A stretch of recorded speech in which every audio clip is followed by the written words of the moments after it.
दोस्तों, आज की इस वीडियो में हम बात करेंगे भारत की आज़ादी में मुसलमानों के योगदान की। अगर आपने अभी तक हमारे चैनल को सब्सक्राइब नहीं किया है तो आपसे गुजारिश है हमारे चैनल को सब्सक्राइब जरूर कर लें और साथ ही बेल आइकन को भी दबा दीजिए। आपको ये वीडियो पसंद आए तो एक प्यारा सा कमेंट जरूर करें। भारत की आजादी की कहानी और इतिहास मुसलमानों के खून से लिखा गया है। जनसंख्या की दृष्टि से अल्पसंख्यक होने के बावजूद बड़ी तादाद में मुसलमानों ने न केवल स्वतंत्रता के संघर्ष में सक्रिय रूप से भाग लिया, बल्कि अपने प्रिय देश की स्वतंत्रता सुनिश्चित करने के लिए अपने जीवन का बलिदान भी दिया है। ये शब्द किसी आम भारतीय राजनीतिक नेता या मुस्लिम विद्वान ने नहीं कहा था, बल्कि मशहूर पत्रकार और लेखक खुशवंत सिंह ने कहा था। आपको बता दें कि दिल्ली के इंडिया गेट पर स्वतंत्रता सेनानियों के करीब 95,300 नाम लिखे गए हैं, जिनमें से 61,945 मुस्लिम सेनानियों के नाम हैं। इसका मतलब यह हुआ कि भारत की आजादी के लिए अंग्रेजों के खिलाफ आवाज उठाने वाले और अपनी जान माल की कुर्बानियां देने वालों में 65% मुस्लिम स्वतंत्रता सेनानी थे। इतिहास के पन्नों से यह साफ जाहिर है कि स्वतंत्रता संग्राम में मुसलमानों ने सबसे ज्यादा कुर्बानियां दी हैं। यदि हम अंग्रेजों द्वारा भारत पर नाजायज कब्जे की और फिर उनके खिलाफ स्वतंत्रता संग्राम की शुरुआत की जांच करें तो ये तथ्य सामने आता है कि पहला स्वतंत्रता संग्राम 1780 में हैदर अली और उनके बेटे टीपू सुल्तान के द्वारा शुरू किया गया था और पहली बार 1790 में हैदर अली और टीपू सुल्तान ने मैसूर निर्मित रॉकेटों का बड़ी सफलता के साथ प्रयोग किया था। हैदर अली और उनके बहादुर बेटों ने 1780 और 1790 के दशक में ब्रिटिश आक्रमणकारियों के खिलाफ रॉकेट और तोप का प्रभावी ढंग से इस्तेमाल किया। भारत की आजादी के लिए लड़ने वाली महिला स्वतंत्रता सेनानियों में से एक बेगम हजरत महल स्वतंत्रता के पहले युद्ध की नायिका थीं, जिन्होंने ब्रिटिश मुख्य आयुक्त सर हेनरी लॉरेंस को भयभीत कर दिया था और 30 जून 1857 को चिनपोट की निर्णायक लड़ाई में अंग्रेजी सेना को अपमानजनक हार का सामना करना पड़ा था। क्या आप जानते हैं कि भारत के प्रथम विश्व युद्ध का आयोजन और नेतृत्व किसने किया था? जवाब है मौलाना अहमदुल्ला शाह फैजाबादी, जिन्होंने देश में पहला स्वतंत्रता संग्राम आयोजित किया था।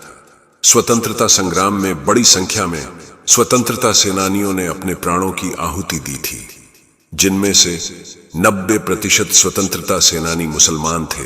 काकोरी कांड के हीरो अशफाक उल्लाह खान और उनके साथी थे, जिन्होंने हिंदुस्तान की आजादी के लिए अपनी जान दांव पर लगा दी। अशफाक उल्लाह खान ब्रिटिश सरकार के खिलाफ अपने संघर्ष के लिए फांसी के फंदे पर झूलने वाले पहले मुस्लिम थे। अशफाक उल्लाह खान को ब्रिटिश राज के खिलाफ सरकारी खजाना लूट और साजिश के आरोप में फांसी दी गई थी। ये लूट किसी लालच या नफा के लिए नहीं थी, बल्कि आजादी की तहरीक को चलाने के लिए पैसा इकट्ठा करने का एक जुर्रत भरा कदम था। भारत की आजादी के दौरान मुसलमानों द्वारा दिए गए प्रमुख नारों में इनकलाब जिंदाबाद का नारा मौलाना हसरत मोहानी ने दिया था। मादरे वतन हिंदुस्तान जिंदाबाद का नारा अजीमुल्लाह खान ने 1857 के विद्रोह के दौरान दिया था, जो बाद में भारत माता की जय जैसे नारे में रूपांतरित हुआ और भारतीय राष्ट्रवाद के प्रतीक के रूप में लोकप्रिय हुआ। इसके अलावा जय हिंद का नारा आबिद हसन सफरानी ने दिया था। सरफरोशी की तमन्ना अब हमारे दिल में है जैसी क्रांतिकारी नज्म बिस्मिल अजमाबादी ने लिखी थी, जो स्वतंत्रता संग्राम से गहराई से जुड़ी है। अंग्रेजों भारत छोड़ो का नारा मुस्लिम क्रांतिकारी यूसुफ मेहर अली ने दिया था। दोस्तों, भारत की आजादी के लिए चलाई जाने वाली तहरीके रेशमी रुमाल की शुरुआत मौलाना महमूदुल हसन देवबंदी और मौलाना उबैदुल्ला सिंधी ने मिलकर की थी।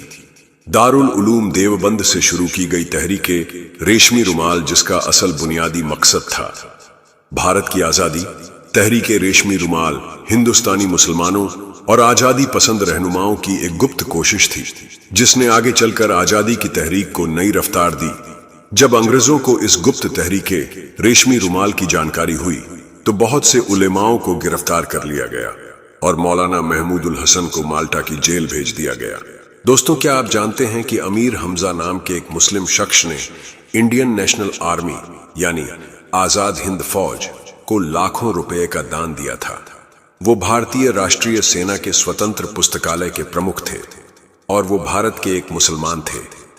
दोस्तों, मेमन अब्दुल हबीब यूसुफ मुरफानी वो भारतीय मुस्लिम थे जिन्होंने अपनी 1 करोड़ रुपए की पूरी संपत्ति इंडियन नेशनल आर्मी को दान कर दी थी।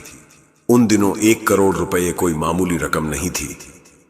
मेमन अब्दुल हबीब यूसुफ मुरफानी ने अपनी सारी संपत्ति नेताजी सुभाष चंद्र बोस की इंडियन नेशनल आर्मी को दान कर दी थी। दोस्तों, क्या आप जानते हैं बी अम्मा कौन थी? बी अम्मा का असली नाम आबादी बानो बेगम था और वो भारतीय स्वतंत्रता आंदोलन की एक प्रमुख मुस्लिम महिला थी जिन्होंने स्वतंत्रता संग्राम के लिए 30 लाख रुपए से अधिक का बहुमूल्य दान दिया था। इसके अलावा खिलाफत और असहयोग आंदोलनों में सक्रिय भूमिका निभाई थी। वो पहली मुस्लिम महिलाओं में से एक थीं जिन्होंने स्वतंत्रता संग्राम में सक्रिय रूप से भाग लिया और महिलाओं को भी प्रेरित किया।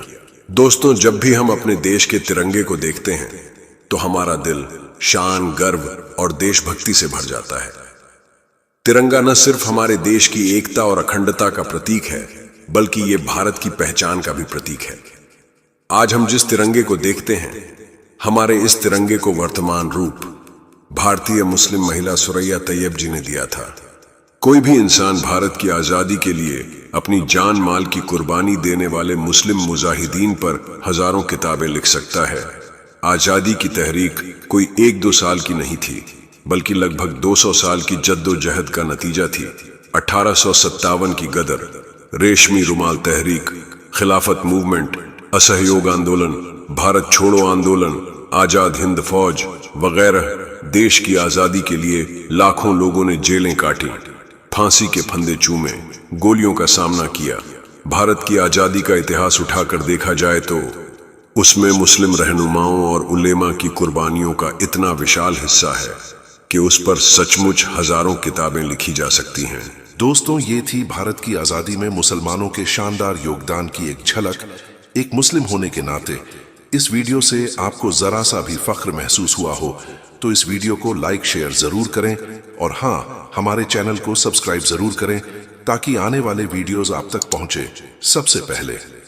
तो दोस्तों, मिलते हैं ऐसे ही किसी और वीडियो में। तब तक के लिए मुझे दीजिए इजाजत। अस्सलामु अलैकुम।